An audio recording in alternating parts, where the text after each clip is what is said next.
Hello hello. Hello दोस्तों, स्वागत है आपका वन शॉट सीरीज में। क्लास 9 का चैप्टर 1 करेंगे आज। पहले तो ये सुन लो। लेकिन लेकिन नीचे सुन लो कि आज हम क्वेश्चंस ही करने वाले हैं इस वीडियो में। और वन शॉट में पूरे क्वेश्चन निपटा देंगे इस चैप्टर के पूरे। ऑलमोस्ट क्वेश्चन चैप्टर फर्स्ट है आपका, मैटर इन आवर सराउंडिंग्स। यहाँ मैंने लिखा नहीं है, लेकिन चैप्टर फर्स्ट आपको पता हुआ एनसीईआरटी बुक से। तो वन शॉट में पूरा क्लियर करेंगे क्लास 9 चैप्टर 1। और full full full question, only only question, और क्वेश्चन के थ्रू ही कॉन्सेप्ट पूरे समझ जाओगे। देखो ऑलमोस्ट मैं एक दो तीन चार पाँच पांच स्लाइड ही ले आया हूँ, ताकि देखो जब मैं सॉल्व करूंगा तो मैं तो स्लाइड टैग करता जाऊंगा। आपको जो भी सॉल्यूशन है सब मिलेंगे, लेकिन कॉन्सेप्ट के साथ मिलेंगे। और पूरा चैप्टर क्वेश्चन के ही थ्रू हम रिवीजन कर लेंगे। मतलब ऑलमोस्ट पूरे क्वेश्चन मैंने ये कॉपी पेस्ट कर लिए हैं, लेकिन कंसेप्चुअली जो भी क्वेश्चन है आपके पूरे कॉन्सेप्ट के साथ मैं क्लियर करवा दूंगा।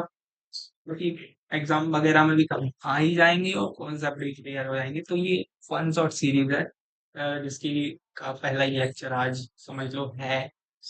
ऑलमोस्ट मैंने पहले इस चैनल पे अपने जो वीडियो डाले हैं ना, वो इस चैप्टर के डाले हुए हैं।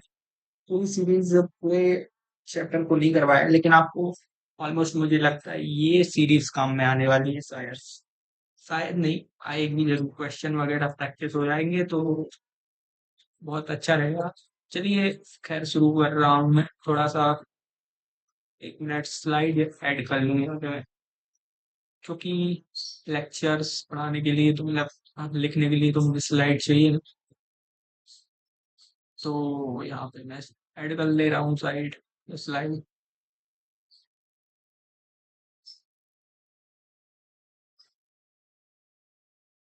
ब्लैंक स्लाइड चाहिए मुझे, आपको सॉल्व करके तक बता दूंगा।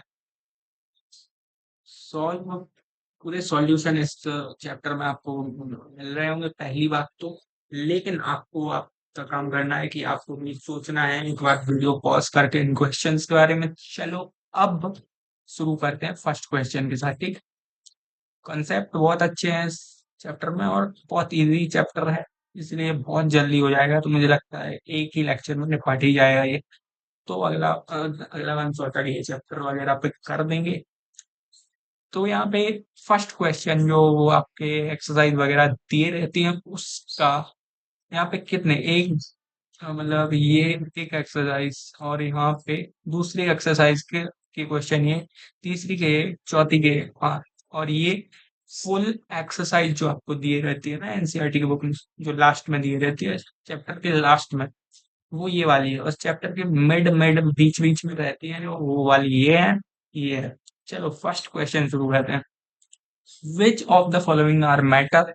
Chair, air, love, smell, hate, almonds, thought, cold, lemon, water, smell of perfume.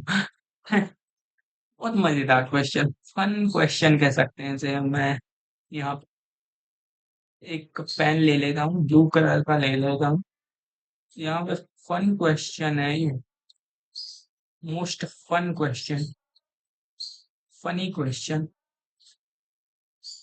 देखो फन क्वेश्चन ऐसे कि यहाँ पे लव, स्मेल, हेट, थॉट, ये सब चीजें क्यों दी है? Smell of perfume, lemon of water. देखो, मैटर कहा जा रहा है। मैटर क्या होता है?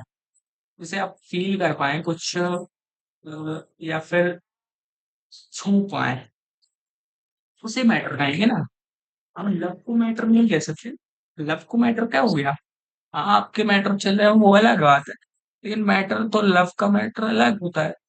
चेयर मैटर है, ठीक। देखो, चेयर मैटर है, एयर मैटर है। कैसे? चेयर लकड़ी से बनी है तो लकड़ी तो मैटर है, लकड़ी ऑर्गेनिक चीज है, मैटर है ऑब्वियसली। एयर, एयर में ऑक्सीजन है, कार्बन डाइऑक्साइड है, तो एयर और चेयर दोनों ही मैटर हैं। और स्मेल, हेट, ये सब नहीं है मैटर। एक, ये सब मैटर नहीं है। ऑलमंड्स मैटर ऑब्वियसली है, ऑर्गेनिक चीज है, खाने की चीज है, तो ऑलमंड्स तो वही मैटर है। हॉट कहाँ का मैटर हो गया यार? Cold, cold, cold matter obviously हो सकता है, लेमन वाटर तो मैटर है, ठीक।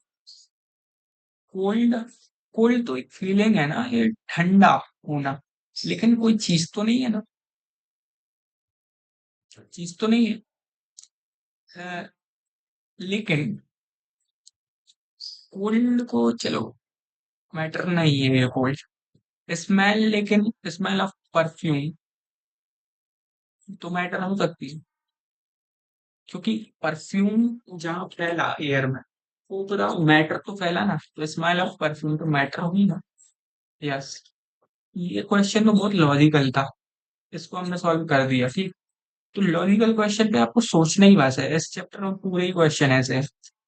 तो मैं अलग से लिख के क्या ही मेहनत करूं, मतलब अलग से स्लाइड में, यहीं पे मैंने सॉल्व कर दिया पहला क्वेश्चन। तो अब आपको ये सब चीजें तो ऑलमोस्ट आपके दिमाग का कॉन्सेप्ट है, तो कॉन्सेप्ट क्लियर कर लो पहले। तो मैटर तो आप समझ गए, इस चैप्टर में जो मैटर वाला पार्ट मैंने, हालांकि लेक्चर में भी समझाया था, पूरा चैप्टर करवाया ही नहीं है अभी मैंने, तो वो भी करवा दूंगा। लेकिन मैटर जो होता है ना, वो आप समझ गए हो, बस हो गई मतलब। मैटर क्या होता है? मैटर जो कई पार्टिकल से मिलके बना होता है, मैटर कहते हैं। ऑलमोस्ट हर चीज मैटर से ही बनती है, जो ऑक्यूपाई करे मास या स्पेस, उस चीज को मैटर कह सकते हैं। Give reason the following observation, the smell of hot sizzling food reaches you several meters away, but to get the smell from cold food you have to go close. हाँ देखो, इसमें क्या कह रहा है कि जब कुछ घर में मम्मी अच्छा बना रही होती हैं, तो स्मेल आप जब बाहर से आते हो खेल खाल के, तो मस्त बन रहा होता है घर में कुछ, तो आप कुछ चिकचे चले आते हो, ये कैसे होता है भैया?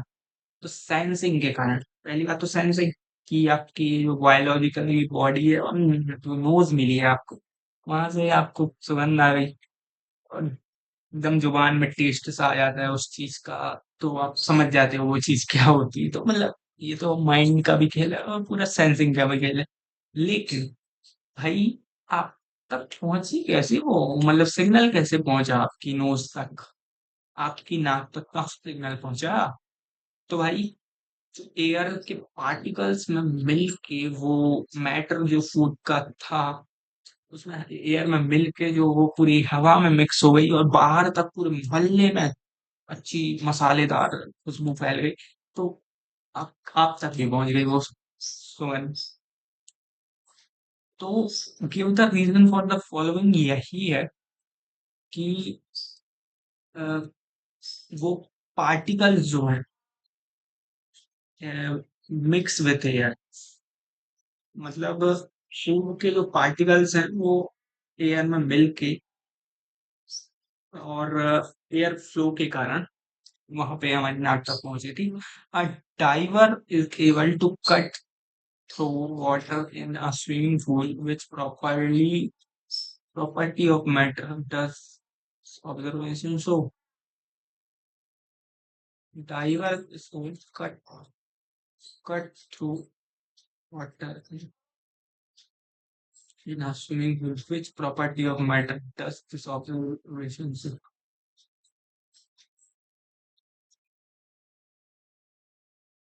Guys, third जो क्वेश्चन है, a diver is able to cut through water in a swimming pool. Which property of matter does this observation show? तो देखो, ऑब्जर्वेशन से ही क्वेश्चन है।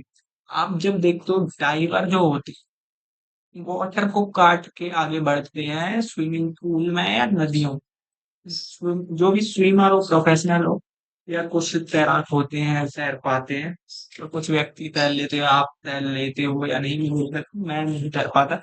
लेकिन यहाँ पे जो क्वेश्चन है, देखो मैटर की कौन सी प्रॉपर्टी है। देखो ये पहली बात तो लिक्विड है बॉडी, उसके पार्टिकल्स में गैप है। तो ये प्रॉपर्टी ये है कि फ्लो ऑफ वाटर, मतलब मैटर मैटर को काटा जा सकता है, मतलब मैटर को के पार्टिकल्स को अलग किया जा सकता है, मतलब मैटर एकदम जुड़ा नहीं है, अलग अलग टाइप्स ऑफ मैटर है, ये लिक्विड फॉर्म ऑफ मैटर है। ठीक, water liquid form of water है। तो डाइवर आसानी से काट पाएगा ना, आप भी पानी के अंदर हाथ डाल सकते हो लेकिन किसी सॉलिड बॉडी में नहीं डाल सकते। एयर तो हमारे आसपास है ही, हम एयर के प्रेशर से ही है, मतलब 180 का प्रेशर तो हम लगता ही है। तो ठीक है, ये क्वेश्चन तो हम समझ गए। What are the characteristics of the particle of matter, ये क्वेश्चन थोड़ा सा देखते हैं समझ के।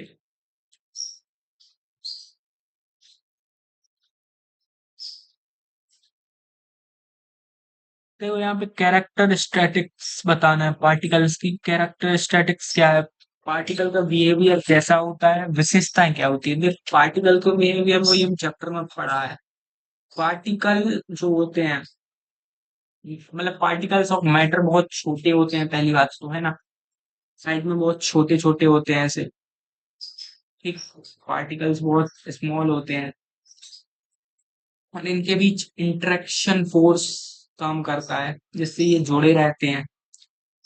पार्टिकल्स फ्लो कर सकते हैं, जैसे वाटर के पार्टिकल्स फ्लो करते हैं, हवा के पार्टिकल्स फ्लो करते हैं, वैसे ही इनके बीच इंटरेक्शन फोर्स होता है। काफी छोटे पार्ट होते हैं पार्टिकल्स ऑफ मैटर, बड़े बड़े नहीं होते, छोटे छोटे पार्टिकल मिलके मैटर बनाते हैं, ये भी एक प्रॉपर्टी है, इनकी विशेषता है। तो मैटर जो बनता है वो तो पार्टिकल से मिलके होता है। तो ठीक है भाई, ये क्वेश्चन तो बहुत लॉजिकल हुआ है। तो ये छोटे मोटे क्वेश्चन तो ऐसे ही कर सकते हैं अपन।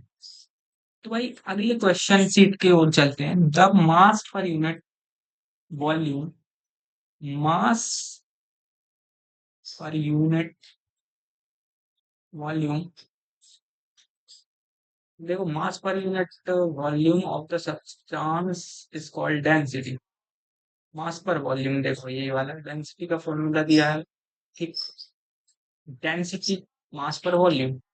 Arrange the following in the order of density: air exhaust from chimneys, honey, water, chalk, cotton, iron. इतना इजी क्वेश्चन मैंने देखा नहीं, इतना इजी क्वेश्चन नहीं लेगा, इसके आंसर मैं नीचे ही वही करवाता हूँ। ये फर्स्ट क्वेश्चन है, मतलब सेकंड सेकंड स्लाइड का ये फर्स्ट क्वेश्चन। ठीक, तो the mass per unit volume, देखो डेंसिटी क्या होती है, मतलब डेंसिटी के पार्टिकल कितने ज्यादा है।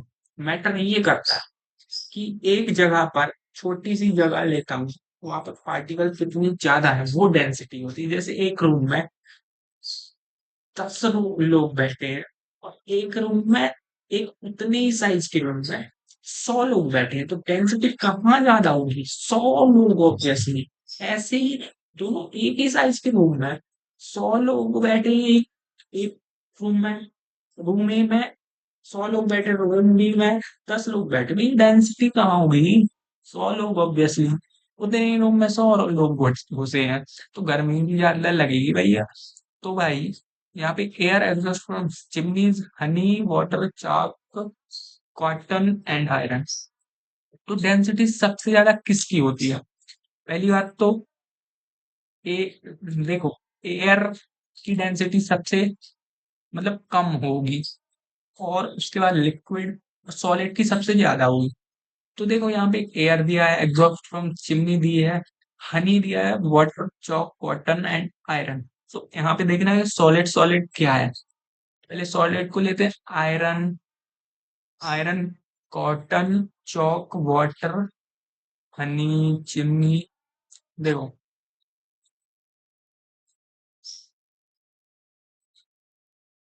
आयरन की डेंसिटी यहाँ पे सबसे ज्यादा होगी। आयरन पहले, आयरन की डेंसिटी सबसे ज्यादा, ऐसे मैं ऑर्डर में लिख रहा हूँ, सबसे बड़ा पहले, फिर डेंसिटी किसकी होगी? चौक की ऑब्वियसली। उसके बाद कॉटन, मतलब लोहा ज्यादा भारी भी होता है और डेंस भी होगा ना, सॉलिड बहुत होता है लोहा। डेंसिटी ज्यादा होने की वजह से चीजें सॉलिड होती हैं। तो जितनी ज्यादा सॉलिड उतनी ज्यादा डेंसिटी भी होगी उसकी। कॉटन ले लो। ठीक, चौक के बाद कॉटन ले लो। और आप वीडियो पॉज करके खुद भी करके एक बार देख लो कि कौन सी चीज मैच कर रही है। ठीक। तो कॉटन, उसके बाद भैया हनी। ऑब्वियसली हनी ज्यादा तेज बह पाता है कि वो वाटर ज्यादा तेज बह पाता है? Water obviously. तो हनी की डेंसिटी ज्यादा है, इसकी वजह से वो वैसे विस्कस भी है, ज्यादा गाढ़ा होता है। तो विस्कोसिटी नाम की चीज है उसमें। ठीक। तो वाटर अच्छे से फ्लो, ज्यादा जल्दी फ्लो कर पाता है, उसके पार्टिकल के बीच ज्यादा गैप्स हैं क्योंकि थोड़ी हनी की कंपेरिबिलिटी ज्यादा है। और लिक्विड है पहली बार। अब एयर और एग्जॉस्ट फ्रॉम चिमनी में से को किसकी डेंसिटी ज्यादा होगी? अब आप ये पॉज करके बताओ मेरे को, कमेंट करो ये चीज। पहले वीडियो को पॉज कर लो अभी और कमेंट कर लो। फिर मैं समझ जाऊंगा आपने कमेंट किया है तो मतलब सही होगा। ठीक। तो ऑब्वियसली एग्जॉस्ट फ्रॉम चिमनी में ज्यादा कार्बन एमिशन होता है। कार्बन पार्टिकल हो सकते हैं, मतलब पदार्थ हो सकते हैं ज्यादा धुएं में, मतलब लकड़ी जलाते हो तो एग्जॉस्ट जो छोड़ता है ना, उसमें कार्बन ज्यादा हो सकता है। तो उसकी डेंसिटी ज्यादा होगी।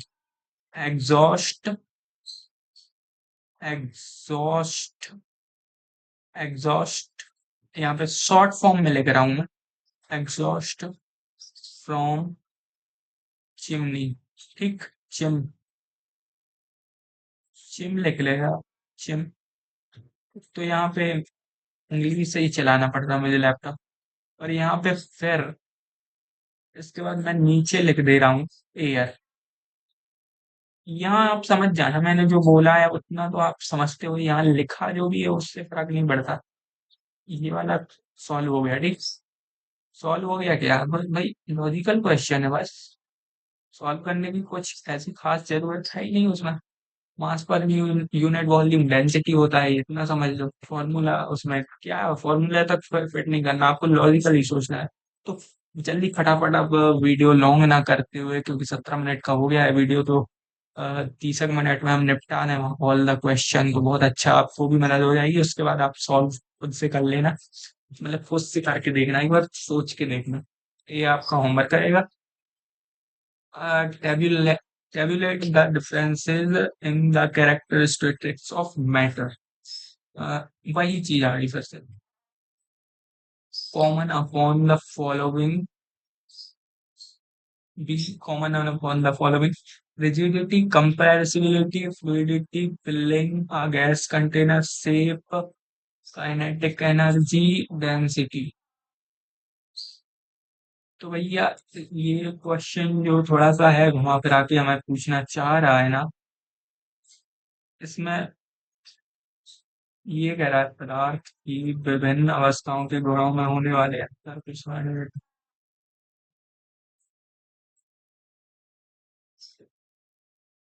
निम्नलिखित पर टिप्पणी के दौरान प्रासंगिक।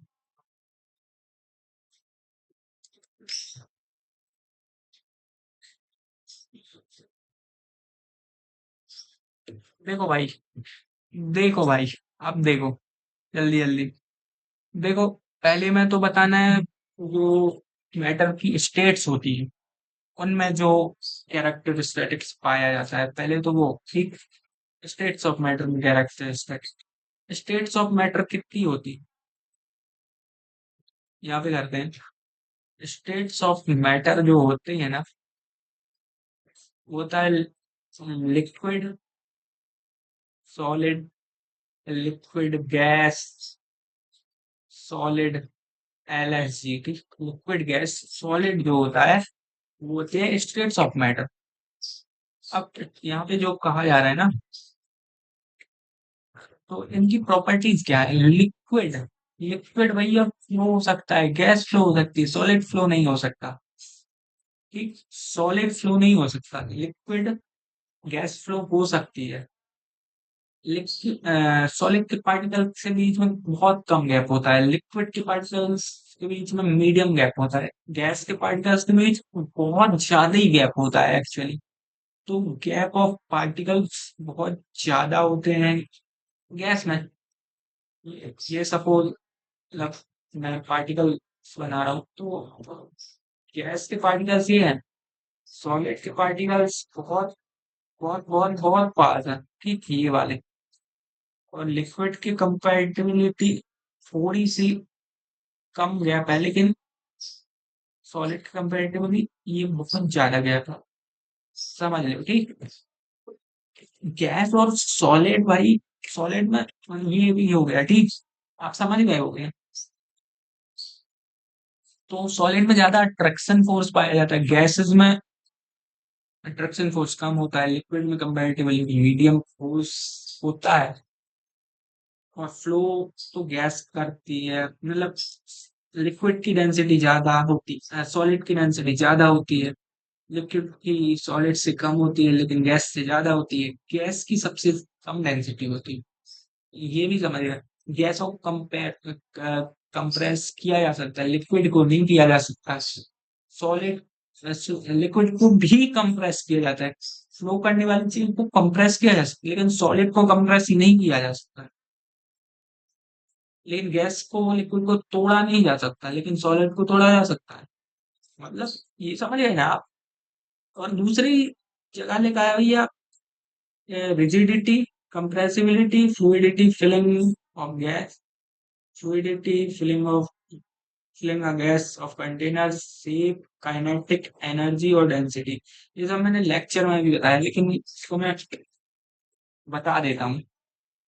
देखो कंप्रेसिबिलिटी क्या है, कंप्रेसिबिलिटी जो होती है, कंप्रेसिबिलिटी होती है रिजिडिटी, पहले समझना रिजिडिटी वो होती है, पहले तो लेक्चर का लिंक मैं डिस्क्रिप्शन में डाल दूंगा, वो देख लेना। लेकिन यहाँ पे मैं मोटा मोटी तौर पे आपको समझा देता हूँ, रिजिडिटी होती है दृढ़ता, हिंदी में दृढ़ता कहते हैं, लेकिन रिजिडिटी वो है, जैसे सॉलिड में रिजिडिटी पाई जाती है, रिजिडिटी वो फोर्स है जो हर पार्टिकल्स को एकदम जोड़ के रखता है, और एकदम मतलब मतलब तो वो उसे तोड़ा ना जा सके, रिजिडिटी उसका बिहेवियर है कि उसे आसानी से तोड़ा ना जा सके, सीधी सी बात है।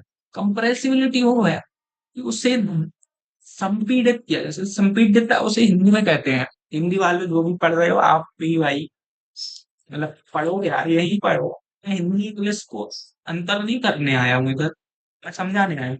कंप्रेसिबिलिटी वो है, देखो एक सिलेंडर में जैसे गैस भरी है, उसको हम गैस को इतना दबा दबा के भर दिया जाता है इतने से सिलेंडर में, एलपीजी को देखा होगा आपने, तो कैसे भरा जाता है, कंप्रेस करके भराया जाता है, और वो कंप्रेस करने के कारण वो लिक्विड फॉर्म में चेंज हो जाती है, मतलब चेंज तो नहीं, निकलेगी वो गैस नहीं, अगर उसे आप नोब खोलोगे तो गैस निकलेगी, लेकिन वो ऐसी लगती है हिलाने पर कि लिक्विड हो, उसमें कंप्रेस करने के कारण ही ये होता है। फ्लूइडिटी ये एक बिहेवियर है, ये भी एक बिहेवियर है, लिक्विड फ्लो ऑफ लिक्विड को फ्लूइडिटी कहते हैं।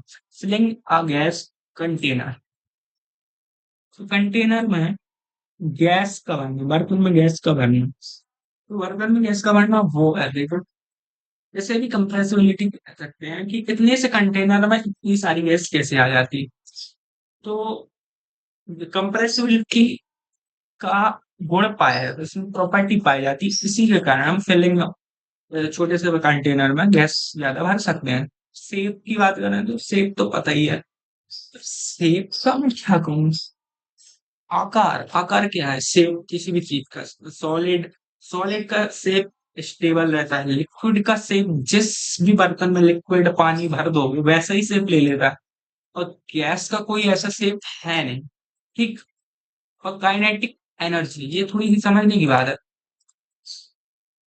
देखो काइनेटिक एनर्जी जो होती है ना, काइनेटिक एनर्जी, जैसे मैं के ई से शॉर्ट फॉर्म में के ई से लिख रहा हूँ, काइनेटिक एनर्जी ठीक, काइनेटिक एनर्जी का फॉर्मूला भी देखो ये होता है ना, 1/2 mv स्क्वायर। ये तो आगे पढ़ने की चीज है, ये वर्क पावर एनर्जी ऐसी सब चीजों में। लेकिन चलो इससे परे सोचते हैं, काइनेटिक एनर्जी वो एनर्जी है जो पार्टिकल्स को चलने में मदद करती है, भागने में मदद करती है, सीधी सिंपल भाषा यही है उसकी। डेंसिटी तो मैंने अभी समझाया, ऊपर वाली क्वेश्चन में डेंसिटी है। डेंसिटी बराबर मास पर वॉल्यूम होता है, ठीक। ये ऊपर वाले क्वेश्चन में इसे समझ लेना आप, ठीक। थोड़ी सी हिंट भाई समझा कर।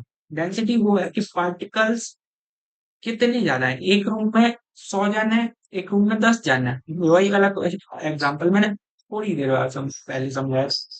एक रूम में 100 जन है, एक रूम में 10 जन है, तो डेंसिटी किसकी ज्यादा होगी? ऑब्वियसली 100 जन वाले। और उसी साइज के रूम, तो पार्टिकल्स के बीच मतलब कितने ज्यादा पार्टिकल्स किसी जगह पर हैं उसे कौन डेंसिटी कहते हैं। तो किस कितने वॉल्यूम में कितना ज्यादा मास भरा है, तो मास जितना ज्यादा होगा जितनी ज्यादा डेंसिटी होगी। वॉल्यूम जितना ज्यादा होगा, थोड़ा मास कम हुए तो डेंसिटी कम हो सकती है, ठीक। इतना आप समझ गए? फॉर्मूला फॉर्मूला सब समझ गए ऑब्वियसली। Give a reason. थोड़ा मैं यहाँ पे जल्दी नहीं करवाना चाहिए, वन शॉट में करवाना है भाई। यहाँ पे डिग्री सेल्सियस के थोड़ा सा सॉल्व करना है, थोड़ा सा तो आप समझ सकते हो मेरा दुखदार। Give give reason.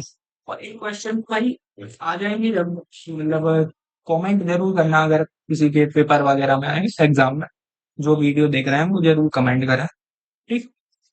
और आए तो बन भी जाना चाहिए। Give reason a, a gas fills completely the vessel in which की गैस पूरी तरह उस बर्तन को भर देती है जिसमें इसे रखते हैं। यस यार, क्योंकि देखो बलून ले लो, ठीक। क्वेश्चन 3, ठीक। क्वेश्चन 3, मैं यहाँ पे बलून बना के दिखा रहा हूँ ना कि सिर्फ समझाने के लिए, ठीक। क्वेश्चन सॉल्व यही है समझो, ठीक। एक बलून में जो हम गैस फिल कर देते हैं ना, ये गैस के पार्टिकल्स हैं, ठीक। गैस फिल कर देते हैं बहुत सारी नहीं, कम भी करते हैं। तो देखो शेप बढ़ता है उसका, ठीक। बढ़ते जाते शेप बढ़ता जाता है, बलून फैलता जाता है। लेकिन क्यों थोड़ी सी जगह में गैस नहीं आती, पूरी जगह में क्यों आती? क्योंकि गैस के पार्टिकल के बीच बहुत गैप होते हैं, इसी के कारण, ठीक समझे। गैस के पार्टिकल्स के बीच बहुत गैप होता है, गैसें फैलती हैं। गैस जहां पे भरोगे उस पूरे एरिया को भर देगी। A gas exert pressure on the walls of the container। अब ये भी बात है भाई, गैस बर्तन की दीवारों पर दबाव डालती है, क्योंकि गैस के पार्टिकल्स बहुत, पहली बात तो फैलना चाहते हैं, ठीक। गैस जो भरी होती है हमारे चारों तरफ भी गैसेस हैं, ऑक्सीजन है, कार्बन डाइऑक्साइड भी हो सके, और नाइट्रोजन वगैरह भी, और बहुत सारी गैस है, ओजोन वोजोन, बहुत सारी। अब गैस एग्जर्ट प्रेशर, पर किसी बर्तन में रख दें या बलून में रख दें तो प्रेशर क्यों लगाती है? क्योंकि वो फैलना चाहती है, उनके पार्टिकल्स जो गैप है वो निकलना चाहती है उस बलून से। तो बलून की भी दीवारों पर काफी प्रेशर लगेगा। देखो जब हम ऊंचाइयों पर जाते हैं और मतलब जब हम जमीन पर रहते हैं तो हमारे ऊपर वायुमंडलीय दाब 1 एटमॉस्फेयर लगता है, ठीक। एटमॉस्फेयर प्रेशर लगता है। लेकिन अब ऊंचाइयों पर चले जाए, माउंट एवरेस्ट पर चले जाए, तो वहां पे प्रेशर कम हो जाता है हवाओं का, ठीक। तो अगर वहां पे हम बलून लेके जाएंगे या चिप्स कुरकुरे का पैकेट भी लेके जाएंगे ना, वो ज्यादा फूल जाएगा, क्योंकि वहां पे उसको अपोज करने वाला कोई फोर्स मिल ही नहीं रहा, कोई ज्यादा प्रेशर मिल नहीं रहा। तो वो बलून ज्यादा फूला दिखेगा, और कुरकुरे चिप्स का पैकेट भी। तो ये बहुत अच्छी से समझ सकते हो आप wooden table should be called a solid. ये तो बहुत आसान है, ये आपकी कर लेनी। अरे मैं करवा दे रही हूँ। सॉलिड क्यों बोलते हैं? क्योंकि उसके पार्टिकल में बहुत ज्यादा गैप है। वो पहली बात तो रिजिड है, रिजिडिटी ऊपर ही वाले में समझाया मैंने, रिजिड है। इसी उसे सॉलिड कहते हैं। वो हिलती नहीं है, जैसे फ्लो नहीं कर सकती। We can easily move our hand in air but दूसरे की मतलब सॉलिड ब्लॉक में क्यों नहीं कर सकते? इसके लिए कराटे एक्सपर्ट चाहिए होते हैं भैया। भाई हवाओं के पार्टिकल्स से भी बहुत गैप होता है, वो फैल सकती हैं, वो फैलना चाहती हैं एक्चुअली। तो हम अच्छे से कर लेते हैं, हाथ से फैला लेते हैं। सॉलिड ब्लॉक के पार्टिकल्स में बहुत गैप होता है, बहुत रिजिड होती हैं, हवाएं कम रिजिड होती हैं, इसीलिए हम नहीं हिला पाते। तो थर्ड हो गया solve. Liquid generally have a lower density as compare to solid, but you must have observed that ice float on fine. मतलब बर्फ बर्फ जो होती है वो पानी में क्यों तैर पाती है? लेकिन liquid generally have lower density as compare to solid. Solid से लिक्विड की कम डेंसिटी होती है, ये तो आपको पता ही होगा। ठीक। देखो, solid air, liquid air, solid की लिक्विड से कम डेंसिटी होती है, ठीक, ये तो पता है। फिर भी बर्फ पानी में क्यों तैरती है? देखो, पानी जो है, बर्फ भी पानी से मिलती बनती है, ठीक है? पहली बात तो ये है। लेकिन जब बर्फ बनती है ना, तो कहीं ना कहीं आपने देखा होगा इतना सा पानी आपने भरा है और बर्फ ज्यादा बन गई है, लेकिन फिर वो पानी थोड़ा भरा है लेकिन बर्फ थोड़ी ज्यादा है कंपेरेटिवली।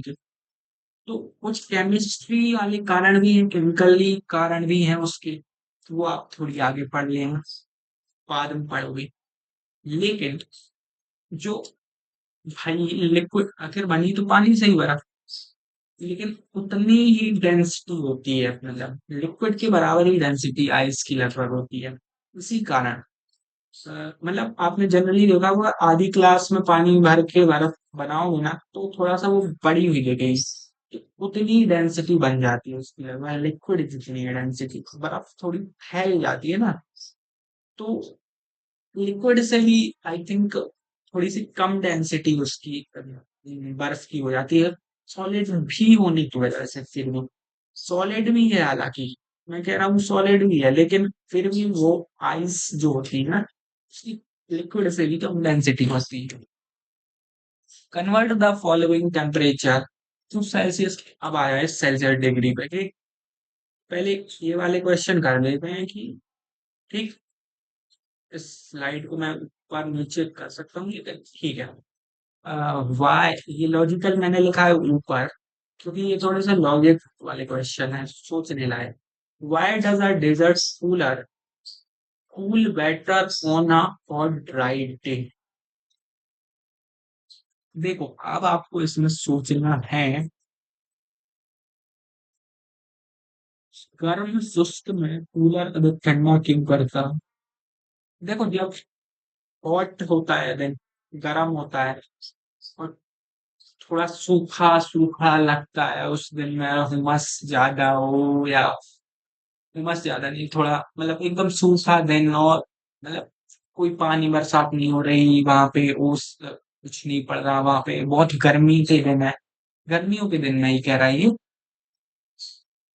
कूलर जो होता है गर्मियों के दिन, वो अधिक ठंडा क्यों वो होता है, मतलब और ज्यादा ठंडा था है, या मटके का पानी ज्यादा ठंडा था है, ये देख क्या होता है कि कूलर होता है, उसमें जो खस वगैरह भी लगी होती है, वो तो आपने देखा ही है।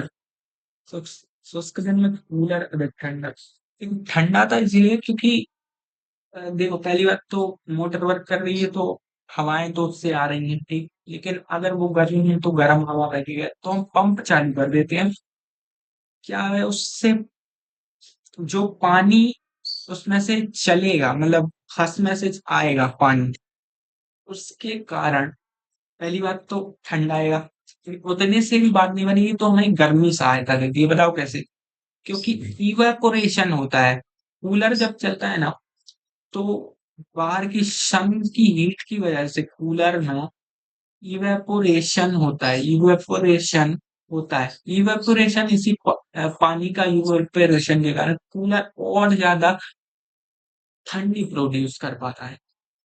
ठीक, इसका कारण ही इवेपोरेशन इवेपोरेशन। हाँ, और पूरे कारणों में इसी में इवेपोरेशन ही। देखो, गर्मियों में घड़े का जल ठंडा क्यों होता है? How does the water heat in an earthen pot, मतलब मटका। अर्टन पोट पॉट को मटका कहते हैं, यहाँ पे आप इंग्लिश भी सीख रहे। बिकम कूलिंग ड्यूरिंग समर, यही ऊपर वाला ही क्वेश्चन जैसा ये है। देखो, जब हम मटके में पानी भर के रखते हैं गर्मियों के दिन में, काफी ठंडा आता है, क्योंकि देखो, मटका जो है, ये सपोज मटका है, ठीक, ये मटका है। अरे घड़ा कह दो, मटका कह दो, घड़ी घड़ी कह दो, घड़ी नहीं कह सकते। ये मटका है। तो देखो, मटके में आपने देखा होगा कभी, एकदम बारीकी से नजदीक से देखना, गर्मियों के दिन में जब रखा जाए मटका, तो उसमें छोटे छोटे छेद टाइप से रहते हैं, मिट्टी का बनता है। उसमें से थोड़ा सा पानी आता रहता है, घड़ा गीला रहता है। घड़ा गीला रहे तो ज्यादा ठंडा आएगा, बताओ। अगर घड़े को एकदम छाप दें हम, बंद कर दें छेद, तो वो ठंडा आएगा नहीं। इवेपोरेशन जो प्रोसेस होती है, और शरीर में भी, हमारी बॉडी भी जो होती है, उसमें से इवेपोरेशन, छोटे छोटे छेद होते हैं, रंध्र होते हैं, स्मॉल स्मॉल बिल्कुल। तो उसमें से पसीना निकलता है बाहर। बहुत लॉजिकल क्वेश्चन है। तो यही चीज वो बॉडी भी करती है, तो हमारी बॉडी ठंडा पाती है। वरना गर्मी में मर जाए भाई, इतनी 49 डिग्री सेल्सियस हो रहा है कि 45 42, भाई कोई भी। अब नीचे वाले क्वेश्चन में आते हैं एक्चुअली, जिससे जल्दी हो जाए। एसीटोन पेट्रोल या इत्र डालने पर हमारी हथेली ठंडी क्यों हो जाती है? Why does our palm feel cold when we put some acetone और पेट्रोल और परफ्यूम ऑन? अरे वही यार, इवेपोरेशन, फिर से इवेपोरेशन, ये पूरा इवेपोरेशन है। क्या होता है जब हम एसीटोन या पेट्रोल डालते हैं, ये वो चीजें हैं, ये हाइड्रोकार्बन्स है एक्चुअली। ठीक, हवा में आते ही ये बहुत जल्दी इवेपोरेट कर जाते हैं। तो जो होता है ना, हमारी गर्म हथेली गर्म होती है, ये पेट्रोल वगैरह डालता है, और ये इवेपोरेट कर जाता है जल्दी, बहुत जल्दी कर जाता है यार। तो क्या होता है, वो हमारी गर्मी को सक कर लेता है, चूस लेता है, ऊपर उड़ जाता है, तो हथेली ठंडी पड़ जाती है। ठीक, समझ आए? इतना भी समझ गए? ये सुनते ही सुनने वाले सवाल है, छोटे मोटे। Why are we able to sip hot tea or milk faster from a saucer rather than a cup? Cup की अपेक्षा प्लेट में जल्दी चाय क्यों पी पाते हैं? ये है प्लेट, बना दे रहा हूँ प्लेट, ये है प्लेट। ठीक, प्लेट में डाली हमने चाय। चाय का, ये प्लेट का एरिया ज्यादा, ठीक, एरिया ज्यादा, ठीक। कप, कप ये कप है, ये उल्टा कप, ये कप है, इसमें से निकल रहे हैं धुएं। ठीक, गरम चाय है, बहुत गरम। एरिया इसका, एरिया कम, ठीक। तो इसमें भी इवेपोरेशन का खेल है भाई। कप में इवेपोरेशन जो है, एरिया कम होने की वजह से चाय का नीचे पूरी चाय जो भरी है, इवेपोरेशन कम होगा, और एरिया बढ़ा देंगे वही हम खाली में प्लेट में कहीं रख देंगे, चाय ना इतनी जल्दी ठंडी होगी, इवोपरेशन का रेट बढ़ेगा। ऊपर से हम पंखा चला देंगे और जल्दी वो इवोपरेट, जल्दी जल्दी धुआं निकलेगा। तो उसी धुएं से एनर्जी वो लॉस करेगा करेगा, गर्मी लॉस करेगा, वहीं से ठंडा पड़ जाएगा, वही इवोपरेशन। अब अगले क्वेश्चन में आ जाते हैं। बहुत अच्छे क्वेश्चन है एक्चुअली ये, बहुत ये क्वेश्चन आएगा अभी, इसमें से देख लेना। What type of cloth should we wear in summer? भाई, काले कपड़े पहन लेना, व्हाइट कपड़े पहनेंगे। यहाँ पे मैं लिख दे रहा हूँ, क्यों पहनेंगे ये भी समझा दे रहा हूँ। व्हाइट कपड़े इसीलिए पहनेंगे क्योंकि जो व्हाइट कपड़े होते हैं ना, उन, या सूती वस्त्र, इसमें हम व्हाइट कपड़े नहीं कह रहा हूँ। कॉटन कॉटन के कपड़े, या सॉरी मैंने वो गलत लिख दिया, व्हाइट कपड़े, व्हाइट भी पहनने चाहिए लेकिन कॉटन के पहनने चाहिए।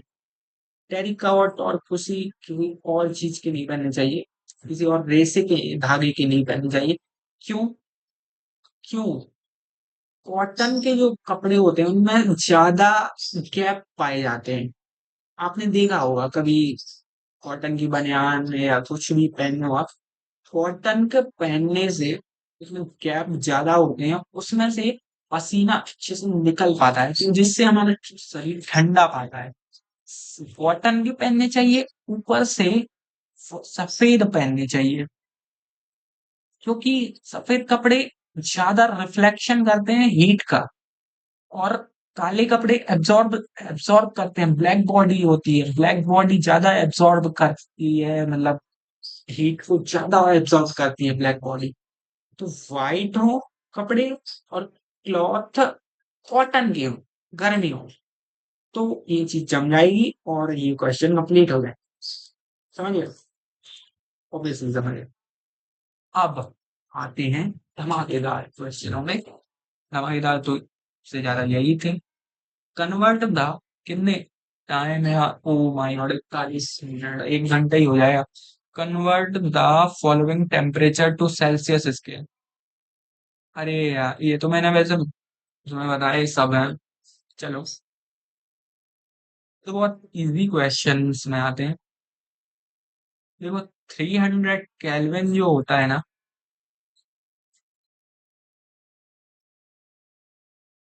300 केल्विन जो होता है, देखो, 1 डिग्री सेल्सियस में होते हैं 273, 273 केल्विन, 273 केल्विन। तो अब जब हमने ये पता हुआ है हमें, तो 300 केल्विन कितने डिग्री सेल्सियस होगा, है ना? ये हमारा क्वेश्चन है। तो 300 में से हम घटा देंगे, माइनस कर देंगे 273 को, तो हमारा आंसर आ जाएगा 300 - 273। लॉजिकल है ना ये? 273 को घटा दिया, मतलब ये केल्विन में था, तो इसमें जो 27 7 आया, ये क्वेश्चन मैंने क्लास में करवाया है। मतलब एक लेक्चर्स में करवाए थे, पिछले लेक्चर। ये डिग्री सेल्सियस में कन्वर्ट हो गया और यही आंसर हो गया। अब हमें 573 को करना है। अरे कोई बात नहीं, हम 573 को भी कर देते हैं। यार बहुत आसान क्वेश्चन है, 573 को तो और आसानी से कर जाए। 576 थोड़ी सी कैलकुलेशन रहती है, तो क्या हुआ यार कि कैलकुलेशन तो फर्स्ट सेकंड क्लास में कर लेते हैं। फर्स्ट सेकंड क्लास वाले भी कर लेंगे इतनी कैलकुलेशन। ये 5 है, 573 -273 इक्वल, इक्वल कितना होगा? अब आप ये कमेंट करके बताओ, वीडियो को पॉज करके। 200 होगा कि नहीं, ये मुझे कमेंट में बता देना। मैं तो भाई अंदाज से कह रहा हूँ, डिग्री सेल्सियस कितना आंसर आएगा? कितना आ गया? ओ सॉरी सॉरी सॉरी सॉरी, मैं गलत कर रहा हूँ, मैं गलत कर रहा हूँ। 300, मैंने जानबूझ के गलती की, एक्चुअली समझ लो, लेकिन मैंने सच में गलती हो गई मेरे से। 300 डिग्री सेल्सियस। अब हम एक अलग से ये पेज लेते हैं, उसमें करते हैं। अब 250 डिग्री सेल्सियस और 100 डिग्री सेल्सियस वाला क्वेश्चन करना है। यार एक आध क्वेश्चन आप भी कर लेना, मैं सिर्फ एक 250 डिग्री सेल्सियस कन्वर्ट करके बता दे रहा हूँ। जब हम डिग्री सेल्सियस से केल्विन में जाएंगे, हमें करना क्या पड़ेगा? 250 डिग्री, मतलब 1 डिग्री सेल्सियस में होते हैं 273 केल्विन, 273 केल्विन। इसी को लेके हम मैं यहाँ पे सिर्फ जोड़ने का काम करना है। इसमें 250 डिग्री को सेल्सियस को 273 में 273 में जोड़ देना है। 273 में जोड़ेंगे जब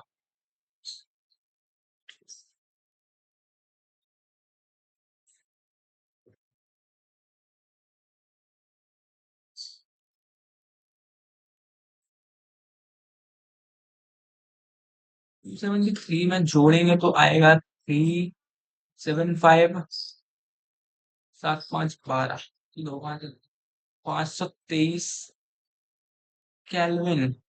ये होगा हमारा आंसर, 523 केल्विन। समझ गया? ऑब्वियसली समझ, है ना? मतलब 1 डिग्री में यार 273 होगा। तो ये तो भाई बड़ा खेल नहीं है ये तो यूनिटरी मेथड है। यूनिटरी मेथड से हो जाएगा मतलब 1 डिग्री में वो, तो उसको आप जोड़ते जाओ तो कितने डिग्री केल्विन हो गया, ठीक। तो आपको एक होमवर्क है कि ये 100 डिग्री वाला खुद करके देखना, इसका आंसर आएगा। इस वाले का आंसर मैं बता दे रहा हूँ। वैसे तो आसान है यार, आपने अब भी कर दिया होगा पॉज करके और कमेंट कर दिया होगा। 373 आएगा, इसके आगे केल्विन लगाना पड़ेगा, बहुत आसान है। For any substance why does the temperature remain constant during the change of state. किसी भी पदार्थ की अवस्था परिवर्तन के दौरान तापमान स्थिर क्यों रहता है? देखो, ये हम उस दौरान उस स्टेट को जब चेंज हो रहा है ना, तो उस स्टेट चेंज की उसमें टेम्परेचर कांस्टेंट इसीलिए रहा है ना कि उसमें अलग से टेम्परेचर हमें कुछ ऐसा देना नहीं पड़ रहा, पहली बात की, ठीक। लेकिन हमें कुछ एनर्जी तो लगानी पड़ेगी, जैसे हम किसी सॉलिड चीज को लिक्विड में डालना है तो हमें हीट कुछ ना कुछ बिल्ड करनी पड़ेगी। तो उसकी हीट और लिक्विड की हीट बराबर ही है, लिक्विड में हीट कर देंगे तो गैस बन जाएगा। तो भाई टेम्परेचर कुछ एनर्जी तो चाहिए होगी, लेकिन चेंज जब होता है उस स्टेट में इतना टेम्परेचर चेंज नहीं आए, एकदम जस्ट अ मोमेंट चेंज उतना नहीं आए। हालांकि बाद में जरूर चेंज आए, लेकिन जब चेंज ही हुई है जस्ट, तो उसके लिए इतना चेंज नहीं आया। अब हम फोर्थ वाले में आते हैं। वायुमंडलीय गैसों को द्रव में परिवर्तित करने के लिए कोई विधि सुझाइए। देखो, suggest a method liquefy of atmosphere in gas. तो इसके लिए एक ही मेथड है, कंप्रेसिबिलिटी। कंप्रेश कम कंप्रेस कर सकते हैं, गैसों को हम कंप्रेस कर सकते हैं, लेकिन लिक्विड को भी कर सकते हैं, लेकिन गैस को कंप्रेस करके हम लिक्विड में चेंज कर सकते हैं। गैस टू लिक्विड चेंज हो जाएंगी atmospheric gas, gas to liquid change होना पॉसिबल है। हम इनको कंप्रेस करेंगे, इससे जिसके कारण से गैस टू लिक्विड ही कन्वर्ट हो जाएंगी ऐसा। तो इतना आप आई थिंक बहुत अच्छे से समझ गए होंगे भैया।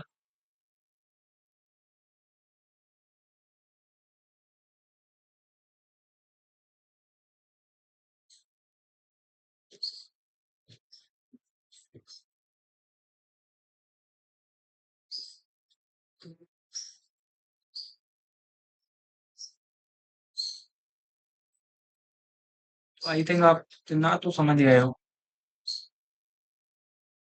अरे सब गायब, जो मैंने लिखा था सब गायब। तो चलो कोई ना, इतनी क्वेश्चन आप समझ गए होंगे आई थिंक। ये थोड़ी सी मेरे से गड़बड़ हो गई, मैंने गलत दबा दी। लेकिन अगले इसी के सेकंड पार्ट में हम मिलेंगे सी 1 शॉर्ट सीरीज में, और ये वाले क्वेश्चन करवा दूंगा। ये वाले क्वेश्चन कंप्लीट कर देंगे। मैंने पर्पस आपको इसके नोट्स भी नहीं चाहिए होंगे, मैं नोट्स वगैरह नहीं दे पा रहा, क्योंकि सर लेक्चर देख के काम हो जाएगा। इसके क्वेश्चन को समझना है लॉजिकली, और ये वाले क्वेश्चन एक बार करके देखना है। क्योंकि मैंने 100 वाला तो समझ में आ ही गया, इनको डिग्री सेल्सियस में और केल्विन में कन्वर्ट करके एक बार देख लेना। और आईआईटी क्वेश्चन ये जो 9 क्वेश्चन है, बहुत अच्छे से सेकंड पार्ट में करवा दूंगा, क्योंकि थोड़ी सी लेट भी हो रहा हूँ, देर भी हो गई है इस लेक्चर में ही। 50 मिनट ऑलमोस्ट हो रहा है, मैंने सोच लिया था जल्दी ही हो जाए। लेकिन हाँ, इतना तो टाइम लग जाता है, लेकिन बहुत मजा आया ना इन क्वेश्चन में करते वक्त। मुझे भी बहुत आया। वन शॉट सीरीज ये आज मतलब इसमें और भी लेक्चर आएंगे, और भी आपको चाहिए कमेंट करो। मिलेंगे अगले वीडियो में, लेकिन बताते रहना कि तो क्या प्रॉब्लम है, कमेंट में बताते रहना। और इस वन शॉट सीरीज से बहुत फायदा होगा क्वेश्चन के लेवल पे, जिससे आप एग्जाम में भी बहुत अच्छा कर लोगे, लॉजिक भी बहुत अच्छा बनेगा। चलिए मिलते हैं अगले वीडियो में। Thank you. नमस्ते, जय हिंद, बाय बाय।